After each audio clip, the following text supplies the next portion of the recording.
ضحكت فبشرناها بإسحاق ومن وراء إسحاق ويعقوب قالت يا ويلتى أألد وأنا عجوز وهذا بعلي شيخا إن هذا لشيء عجيب.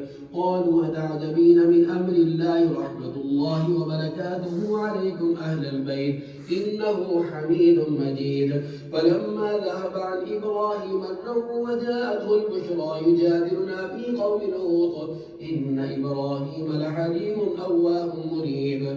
يا إبراهيم أعرض عن هذا إنه قد جاء أمر ربك وإنهم آتيهم عذاب غير مردود. ولما جاءت رسلنا لوطا سيء بهم وضاق بهم ذرعا وقال هذا يوم عصيب وجاءه قومه يهرعون إليه ومن قبل كانوا يعملون السيئات قال يا قوم هؤلاء بناتي هن أطهر لكم فاتقوا الله ولا تخزون في ضيفي أليس منكم رجل رشيد.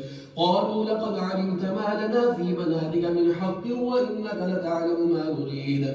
قال لو أن لي بكم قوة أو آوي إلى ركن شديد. قالوا يا لوط إنا رسل ربك لن يصلوا إليك فأسر بأهلك بقطع من الليل واتبع أدبارهم ولا يلتفت منكم أحد إلا امرأتك إنه مصيبها ما أصابهم إن موعدهم الصبح أليس الصبح بقريب.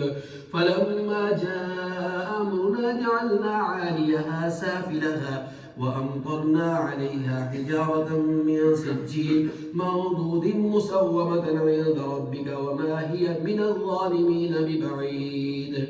الله أكبر.